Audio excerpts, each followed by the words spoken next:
Hello! What's up, everybody? My name is Mike Brown, aka Review King MB, and yes, I am continuing the Shrek series with Shrek 2! Shrek 2 is another animated film produced by DreamWorks. It came out in 2004.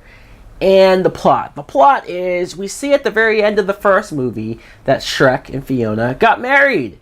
And it was very nice. It was nice to see the hero get his love. So, the beginning of this movie, you see them basically on their honeymoon. Almost immediately, they get invited by Fiona's parents to go to far, far away, and which is basically California. And they have to meet the parents.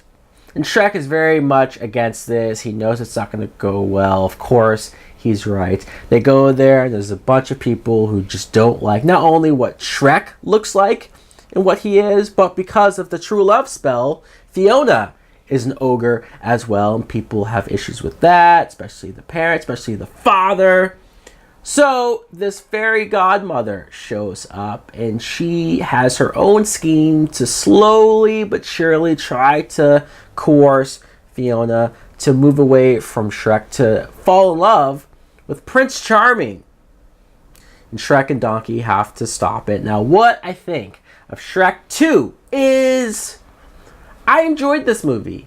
I did, and I remember watching Shrek 1, so rewatching it was very nice to be back in that mindset and revisit a story like that. But I don't think I ever saw Shrek 2 because I didn't remember anything about this movie.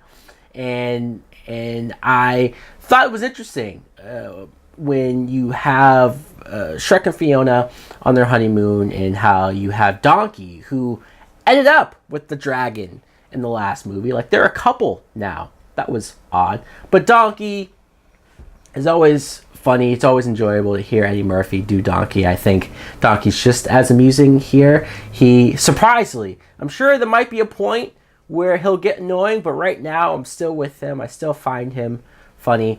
But when they go to far, far away, I found it amusing to see when they're in the city and how it looks exactly like California, how it looks like Hollywood. And I'm just like, oh wow, this is cool. This is the Shrek version of California, and you see, like I said, the parents and the people in the village look at Shrek, and it's just more of the same. Every time Shrek is like, I want to leave, I relate to him. I don't blame him. Everybody's treating him like crap. Why would you want to stay? It's almost like the movie makes him look like a bad guy for not wanting to be constantly picked on and abused and looked at and mocked and all of this stuff. Now, sure, Fiona did give up a lot to be with Shrek. She did forever, essentially, let herself become an ogre and stay this way for the guy. So there is that. There is compromise there. Halfway happy, I guess. But it's the king who I think is the biggest dick, just not giving him a chance. And then even especially when you find out what his hang-up is, what his curse is, you just want to yell out, hypocrite! You're a frog! For God's sakes. The mother, though, the queen, is voiced by Julie Andrews, which I found very amusing. Mary Poppins herself. The fairy godmother, though, I thought was so unlikable and so just irritating. I guess in a good way she did her job, because I hate her! You're supposed to hate her. It's just very weird for me to think of fairy godmothers as evil. Especially Prince Charming, who she's trying to get Fiona to fall for and be with. Prince Charming was such a whiny, weaselly little imbecile. Trust me, there's a lot of other words I want to use, but I'm trying to keep it PG here. He was annoying. Now, the biggest twist of the film, and the part of the movie I found the most interesting, because I guess I wasn't expecting it, was Shrek finding the love potion and taking it and turning himself human. Holy crap! And he's not a bad looking guy either. He has these women hitting on him, but he did this to make Fiona happy. He seemed like maybe she was on the verge of leaving him, although I don't think she was. But their relationship had to be tested, and this was good for their relationship. This whole plot was good for their relationship. It shows that Fiona isn't so much of a vain person. When you see those letters of her gushing over Prince Charming since she was young.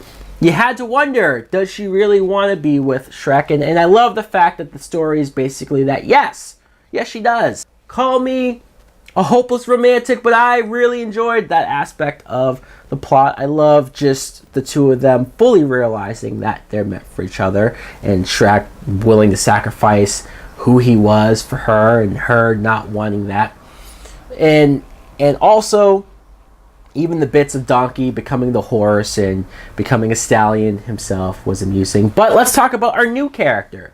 We do have a brand new character, Puss in Boots, who I thought was fairly amusing, especially the scenes where it just used its big eyes to get people to melt away, but it ended up being a badass. Voiced by Antonio Banderas, by the way. And I've never seen the movie, but I almost can't believe that in all this time, we never got a Donkey movie. At least I don't think so. But we got a Puss in Boots movie. How did that happen? So guys, let me know in the comments below if you too have seen Shrek 2. Do you enjoy it? Do you like it more than the original? Is the franchise worth continuing to watch after?